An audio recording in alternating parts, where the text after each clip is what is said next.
टिहंग आज भी अपने काम पर नहीं गया था। वायन ने बहुत कहा कि उसकी वजह से छुट्टियां ना करे, लेकिन वो नहीं माना। उसका कहना था जब तक वायन बिल्कुल ठीक नहीं हो जाती वो कोई काम नहीं कर पाएगा। आज बहुत कहने के बावजूद भी सुबह का नाश्ता वायन ने बनाया था। अभी वो नाश्ता करके फारिग हुए थे कि दरवाज़ा बजा। अरे ये कौन आ गया? वाइन सोचते हुए उठकर दरवाज़ा खोलने लगी जब टिहंग ने कहा कि वो दरवाज़ा खोलेगा। वाइन कंधे उचकाकर वापस बैठ गई। तो टिहंग दरवाज़ा खोलने आ गया। दरवाज़ा खोलते ही टिहंग खटका। दादा आप यहाँ? आए अंदर आए। टिहंग उनके गले मिलता उन्हें अंदर आने का रास्ता दिखाने लगा।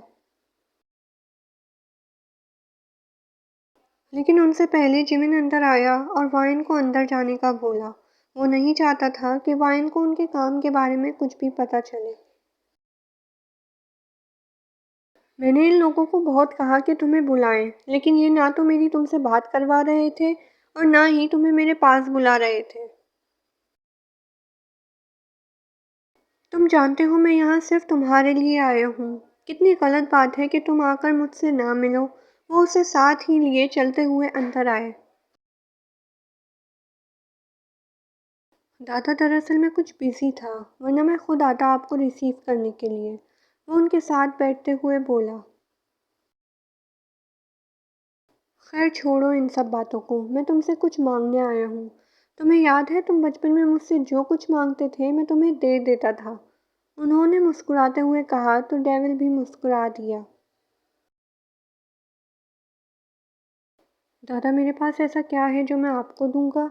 आपके पास सब कुछ है। आप जान मांग लीजिए, ये भी आपकी अमानत है। हंसते हंसते दे दूंगा। टिहंग आज अपने मिजाज के खिलाफ बहुत मुस्कुराकर बात कर रहा था, क्योंकि सामने बैठे उस शख्स के टिहंग पर बहुत एहसानात थे। उसकी बात पर विक्रम दादा और सुगा ने कहका लगाया और अपने हाथ में पकड़े मोबाइल से एक तस्वीर निकालकर उसके सामने रखी। मुझे ये चाहिए डेविल। उन्होंने तस्वीर उसके सामने करते हुए उसका चेहरा देखा। उसका चेहरा गुस्से की शिद्दत से सुर्ख हो चुका था। मैंने कहा जान मांग लो। तुमने तो जहान ही मांग लिया। वो मेरी गैरत है। बीवी है बीवी। टेहंग ने फ़ोन उठाकर दीवार पर दे मारा। डेविल हद में रहो। मत भूलो कि मैं कौन हूँ। तुम मत भूलो कि मैं कौन हूँ। इससे पहले कि खड़े खड़े तुम्हारी जान ले लूँ दफ़ा हो जाओ यहाँ से। टेहंग गुस्से से धारते हुए बोला। अगर ऐसे नहीं तो वैसे सही, मुझे जो चीज़ चाहिए वो तो मैं हासिल करके रहूँगा। मुझे लगा था तुम शराफत से मान जाओगे, लेकिन तुम तो मुझे एटीट्यूड दिखा रहे हो। मत भूलो तुम्हें इस मकाम पर पहुंचाने वाला मैं हूँ। सुगा अभी भी पुरसुकून अंदाज में सोफे पर बैठा हुआ बोल रहा था। अगर मैं तुम्हें पैसा ना देता तो। ये मकाम मुझे तुम्हारे पैसे से नहीं अपनी पावर से मिला है। तुम्हें क्या लगता है मैं तुम्हारी इज्जत इसलिए करता हूँ कि तुमने मुझे पैसा दिया? गलत फहमी है तुम्हारी। मैं तुम्हारी इज्जत इसलिए करता था क्योंकि तुम दूसरों की इज्जत पर नज़र नहीं रखते थे। मैंने तुम्हारी आंखों में कभी मिलावट नहीं देखी थी। अगर मालूम होता कि तुम इस तरह मेरी बीवी की तस्वीर लेकर आओगे तो तुम्हारा हाथ काट देता। ये जानने के बावजूद कि वो मेरी बीवी है तुम मेरे घर मेरी बीवी की तस्वीर लेकर मेरे पास आए हो। यानी कि तुमने जानते बूझते हुए मेरी इज्जत पर नज़र डाली। शुक्र करो कि इस वक्त मैं घर पर हूँ, वरना मैं अपनी इज्जत पर आंख उठाने वाले की आंखें निकाल देता हूँ। अपनी ये शक्ल दफ़ा करो यहाँ से। तुम इस काबिल नहीं हो कि डेविल के साथ बैठो। तुम इस राशिद के साथ बैठने के काबिल हो। मैं तुम्हें धक्के मार कर यहाँ से निकालूं या तुम खुद यहाँ से जाओगे? उसे ऐसे ही बैठे देखते हुए टैंक फिर से दहाड़ा था। जा रहा हूँ मैं, लेकिन एक बात याद रखना। जो चीज़ एक बार सुगा को पसंद आ जाती है वो उसकी हो जाती है। मुझे वो लड़की सिर्फ एक रात के लिए चाहिए थी, लेकिन अब हमेशा के लिए चाहिए। इससे पहले कि सुगा कुछ और कहता ट्यांग उसका गिरेबान पकड़ चुका था। Get out. वो धाड़ा था। चलो जिमिन। सुगा गुस्से से बोला और चलते हुए दरवाजे के पास आया, लेकिन उसके पीछे कोई नहीं चल रहा था। सुगा ने मुड़कर एक नज़र जिमिन को देखा। वो ऐसे ही बाजू सीने पर बांधे खड़ा उसे जाता हुआ देख रहा था। वफादारी?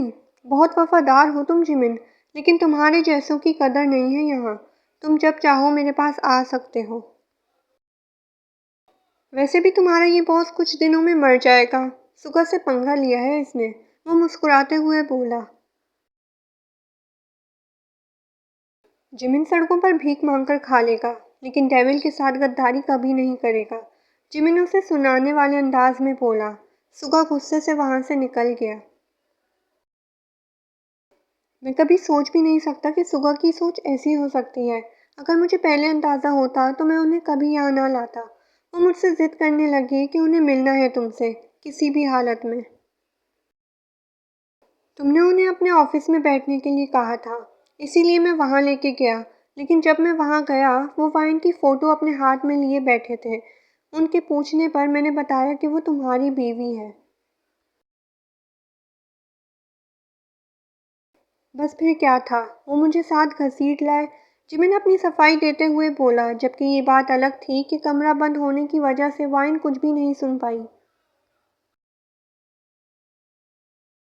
लेकिन फिर भी जिमिन ने कंफर्म करने के लिए उसे चाय बनाने का कहा, तो वो मुस्कुराते हुए उनके लिए चाय बनाने चली गई और फिर ज़बरदस्ती जिमिन को खाने पर रोकने लगी, जिस पर जिमिन पुरसुकून हो गया था। लेकिन अब वो इस बात को लेकर भी टेंशन में था कि विक्रम दादा सुगा को वाइन पसंद आ गई है और टिहन किसी भी हाल में वाइन को नहीं गंवाएगा। ये तो उसकी आंखें ही बता रही थीं। वो बहुत कोशिश के बाद भी अपना गुस्सा ज़ब्त नहीं कर पा रहा था। उसने मुझे इनकार किया। मैंने उसे ये मकाम दिया। जब लोगों को उसे अपनी तरफ लगाना था, तब मैंने उसे पैसा दिया। क्या मांगा था मैंने उससे? सिर्फ वो लड़की। एक लड़की के लिए उसने मेरा गिरेबान पकड़ा। मेरा, सुगा का। मुझे वो लड़की चाहिए होसोक, किसी भी कीमत पर। डेविल को मैं उसकी औकात दिखाऊंगा। छोड़ो सुगा, रिलैक्स हो जाओ। लड़कियां बहुत हैं, भूल जाओ उस लड़की को। यहाँ एक से एक लड़की तुम्हारी खिदमत में हाजिर है। तुम्हें समझ में नहीं आया मैंने क्या कहा? मुझे वो लड़की चाहिए। वो मुझे इसलिए नहीं चाहिए कि वो बहुत हसीन है या मेरा उस पर दिल आ गया है। मैं तो बस देखना चाहता था कि वो डेविल के अंदर किस हद तक बसी हुई है। वो लड़की उसकी कमज़ोरी बन चुकी है और मेरा गिरेबान पकड़कर डेविल ने मुझे उसकी कमज़ोरी पर हमला करने पर मजबूर कर दिया है। तो क्या सोचा है फिर तुमने? होसुक ने पूछा।